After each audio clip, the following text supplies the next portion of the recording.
In a world of darkness, we're always one step away from chaos. Savage zealots try to resurrect false gods, determined to bring about the apocalypse. Thin bloods and rebels dedicate themselves to overthrowing the elders who built the very ground they walk upon. Whilst humans are always one tiny mistake away from discovering the existence of vampires and causing everything to come crumbling down. In a world of chaos, there must be someone strong and willing to create order. This is the Camarilla. Welcome to Law of Darkness, a series where I take a deep dive into the rich and complex story of the World of Darkness TTRPG franchise and present it to you in an easy to understand and hopefully interesting way. If you haven't watched any of the previous videos in this series, I highly recommend you do, as they give a great background into the origins of vampire society. Finally, if you enjoy these videos, please do consider liking the video and subscribing to the channel so I know that you want to see more. With all that said, let's get into the video and talk about the most famous sect of vampires within the World of Darkness, the Camarilla. To understand how the Camarilla works in the World of Darkness and how it functions in modern nights, we first have to look at how and why it came into being. In the year 1381, both the Inquisition and a human revolt against the mortal nobility caused great unrest across 14th century Europe. This eventually bled into vampire society and sparked a revolt amongst young vampires against the elders that ruled over them. When a Brujah named Tyler attacked the Ventru elder Hardstadt, the fires of rebellion were fully lit and marked the beginning of what came to be known as the Anarch Revolt. The Anarchs caused chaos and destruction all across the vampiric world, with their forces even managing to destroy the La Sombra Antediluvian and claiming to destroy the Zimishiwan as well, committing dozens of acts of diablerie, which is killing another vampire and stealing their power, with the help of the Banu Hakim. In 1435, Hardstadt decided that something had to be done, and gathered a council of elders to discuss how to deal with the Anarchs once and for all. By 1450, they were ready to act. The conclusion to all of this was decided at something called the Convention of Thorns. It was here that 7 clans joined the newly formed sect. These were the Brujah, Gangrel, the Malkavians, the Nosferatu, Toreador, Tremere, and of course the Ventru.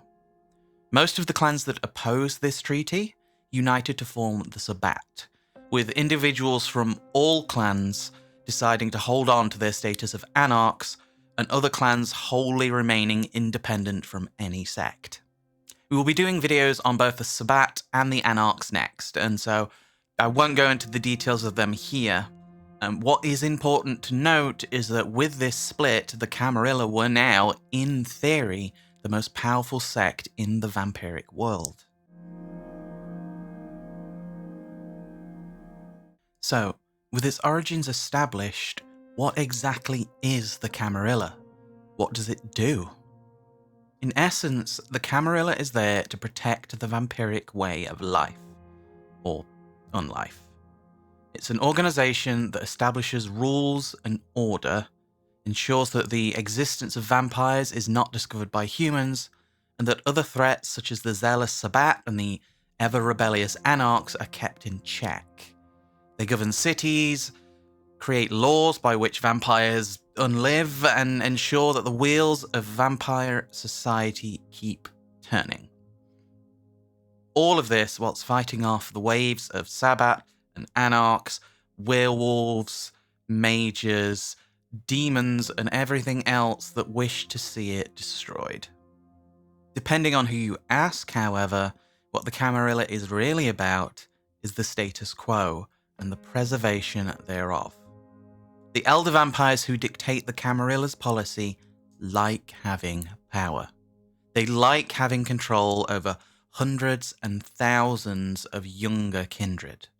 They like having wave after wave of subordinates there to protect them, and most important of all, they want to keep things exactly the way they like them. The Camarilla works, at least for the vampires who make the policy's decisions, and thus they direct the sect's policies towards preservation rather than improvement. Could the Camarilla work better? Possibly. But then it wouldn't serve the interests of those that control it nearly as well. The most important way that the Camarilla protect vampire society, or control it, depending on where in that fence you sit, is through the traditions. These are 6 laws that all members must obey, unless they wish to gain the judgment of the Camarilla and suffer final death or worse. The 6 traditions that were written when the Camarilla was formed are as follows. The first tradition, the Masquerade. This is the most famous and arguably the most important of all of the traditions. Vampires must always remain a secret from the world of humans. Some have questioned the need for this. With all the power that vampires hold, how could humans be a threat? Are they not just food, after all? But the Inquisition taught the founders of the Camarilla one thing. If humans were to discover the existence of vampires en masse, then vampires would not survive it. Humans outnumber vampires 100,000 to 1.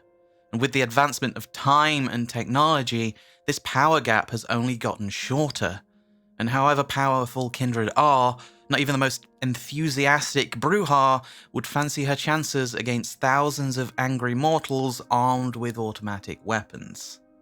The second tradition is the Domain, which is the law that a vampire may claim a piece of land for themselves and govern it as such. This law's changed a lot throughout history. At first, when it was written, it was much easier for kindred to carve out a domain for themselves, where in modern nights, most vampires congregate to the relative safety of cities where unclaimed areas are few and far between. In these nights, rather than a stretch of land, a domain can mean anything from an apartment to a nightclub to a place of business. Regardless of where the domain falls, however, all vampires who visit must respect whoever's domain that they are currently in. The third tradition is the tradition of the progeny. This states that a vampire can only sire a child with the permission from an elder. These nights, this usually falls upon the decision of the prince of the city, who has final say on who can and can't receive the gift of vampirism. Ironically, for a sect that bans the worship of Cain and denies the existence of antediluvians, this is very reminiscent of Cain's laws, and it's in place to make sure that vampire numbers are kept at a manageable level and that whoever is turned is worthy of it and not a risk to the Masquerade or the Camarilla. The fourth tradition leads on from this and is called the Accounting. It states that if you turn someone into a vampire or embrace them, then you are responsible for them. You must be their sire and teach them how to survive and, more importantly, the rules of the Camarilla. If a young vampire were to break these rules and, at worst, do something that may risk breaching the Masquerade, then not only would they be severely punished, but so would their sire. Usually, this mentorship lasts until the prince of the city decides that the young vampire has been sufficiently taught the ways of vampiric unlife. After that, the neonate is on their own. The fifth tradition is that of hospitality and is similar to the Domain but on a larger scale. When a vampire enters a new city or a civilization, then they're required to present themselves to that city's ruler, again, usually the prince, and They require to obey their rules whilst they stay within their domain. If a prince decides not to accept you into the city or that you've outstayed your welcome, then you better leave or risk being the focus of a citywide blood hunt. The sixth and final tradition is that of destruction. It forbids any vampire from killing another. Only the elders can condemn a vampire to final death, and any vampire who kills another will soon find themselves joining the deceased. The most heinous form of this is called diablerie, where a vampire will drink another vampire's blood until they're destroyed. It's the most taboo of all acts within the Camarilla, likely because the elders who rule it live in fear that they will be destroyed by their underlings who crave their power. Before we move on, I do want to briefly revisit that idea that the Camarilla denies the existence of Cain and the antediluvians. I mean, after all, we did just spend 3 videos going over the story of Cain and his children. See, in modern nights, a lot of the vampires that make up the Camarilla are so young and of so late a generation, that is, they are so removed from the original vampires and Cain, that they see all of these powerful vampires as just myths or bedtime stories to tell around the coffins before dawn. This suits the elders who sit in the ivory tower of the Camarilla perfectly. As a sect that works by having these elders at the top of the tree, the idea that there might be something out there that is bigger and badder completely undermines their ruling structure. As such, they went one step further, completely banning religious ideas within the sect, and claiming that anyone that believes them are working with the crazed zealots of the Sabbat.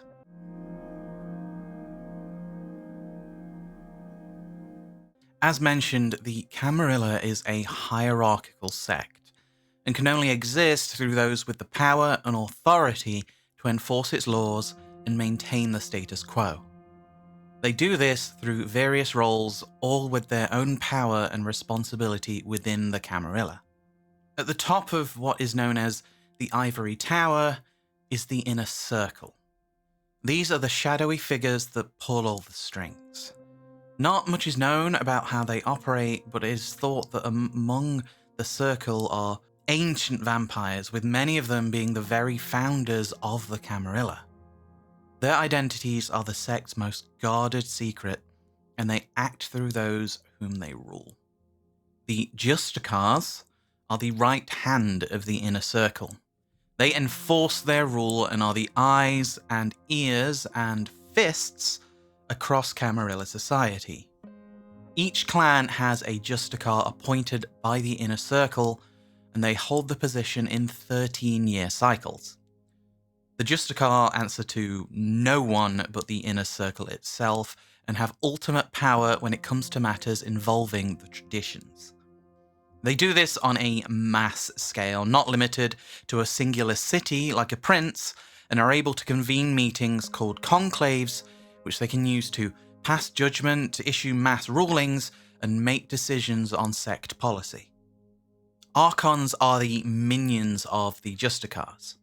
Despite the power of the Justicars, their numbers are limited, and so they employ the help of their Archons to be their eyes and ears and voices within vampiric society. They can act as envoys, entering a city and informing the prince and his subjects of a new ruling or important news from the Justicars. They more often than not act instead as spies, only making their presence known when they enact judgment on behalf of their masters. The prince is the voice of a Camarilla city.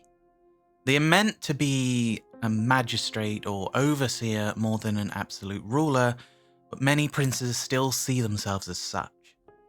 They are the ones who keep the peace within the city and are able to make specific laws unique to their domain in order to make sure that it's kept in order and remains safe from the many threats to vampire and life.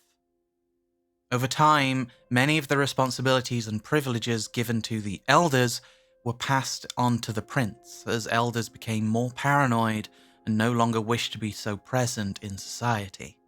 It is the prince's job to pass judgment on those who break the laws within their domain, and they alone are able to call a blood hunt in order to track down and destroy any vampire that threatens peace and order of her city. The seneschal is the prince's second in command.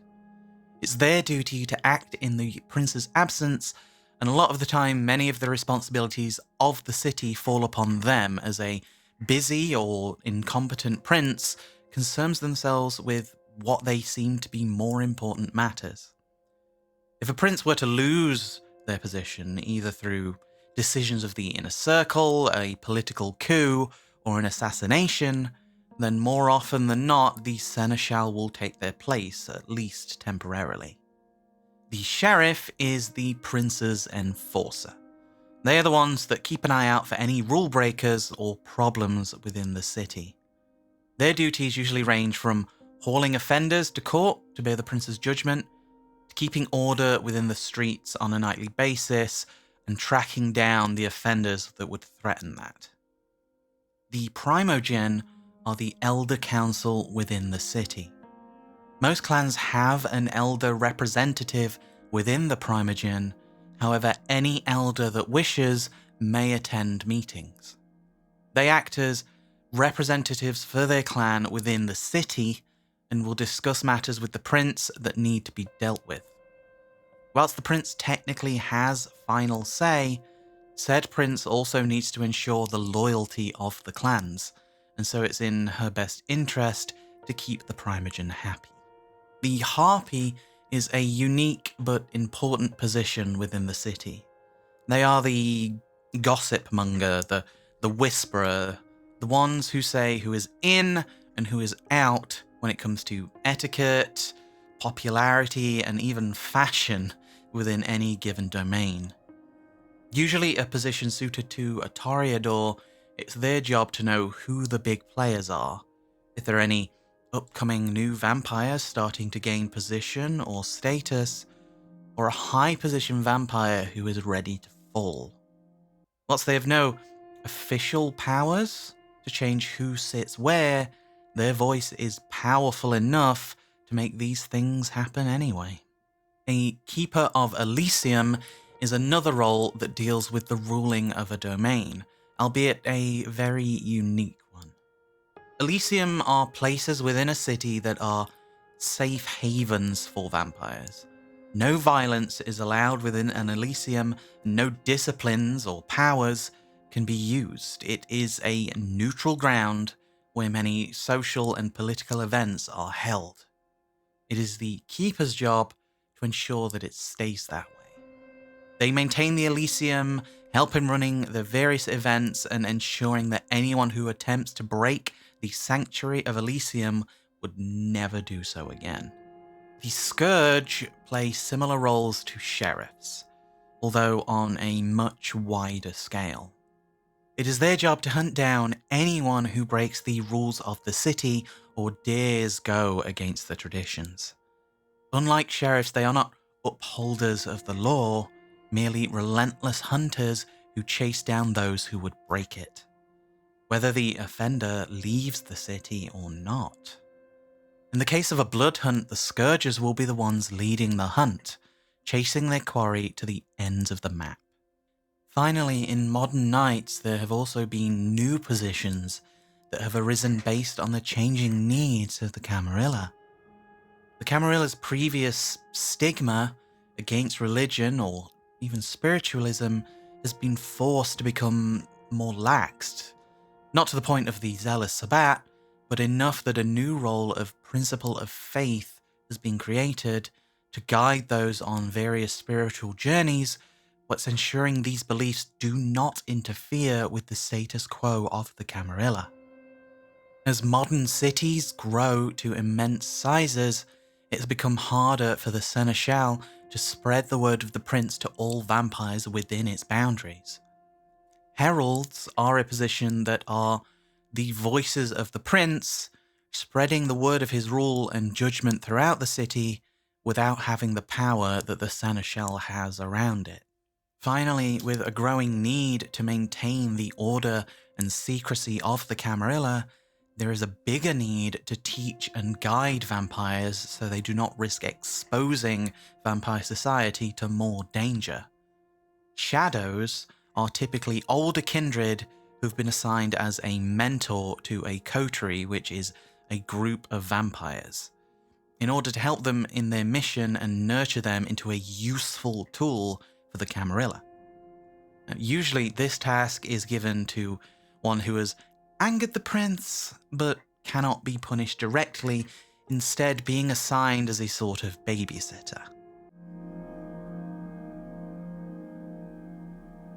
The 21st century is a dangerous and unstable time for all vampires, and the Camarilla is no exception to this. In recent nights, one clever or lucky hunter managed to access a secret online network called ShrekNet, giving them access to information and secrets about vampires across the globe. They have since shared this information and are using it to hunt vampires in what is being called the Second Inquisition. Less secretive sects, such as the Sabbat, have been decimated in the New World to the point where Clan La Sombra have begun to change sides and join the Camarilla in order to survive. Similarly, the Banu Hakim experienced their own schism caused by a religious rift, and many of them have also joined the Camarilla in order to separate themselves from this.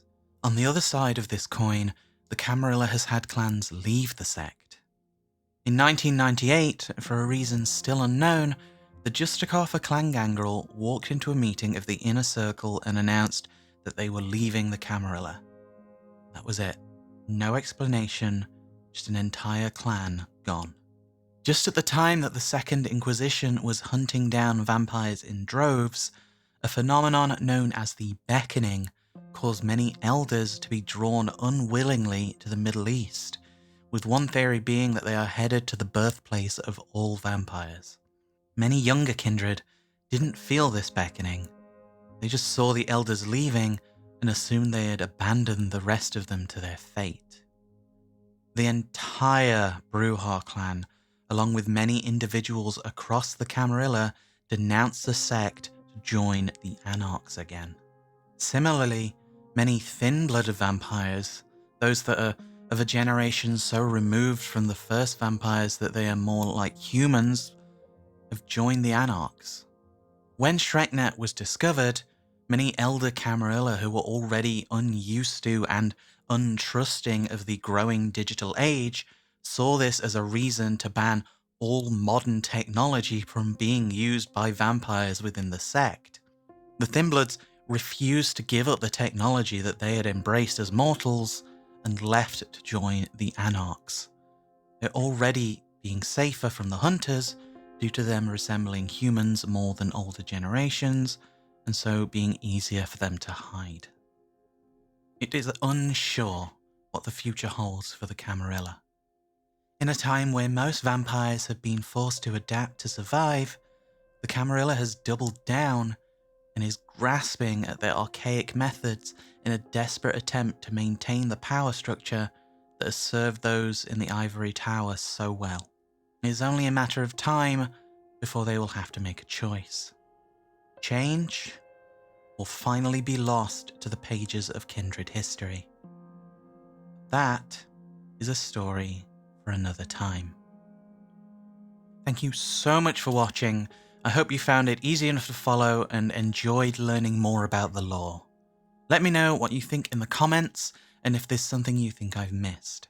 There is a lot of material, a lot of conflicting stories and sources, so there will be likely things that I may have gotten wrong or that didn't make the video, and I'm always open to helpful feedback. Please join us next time when we'll be diving into another of the vampire sects, the favourite villains of Vampire the Masquerade, the Sabbat. Until then, stay safe, keep an eye on the shadows, and remember, in a world of darkness, the end is never truly the end.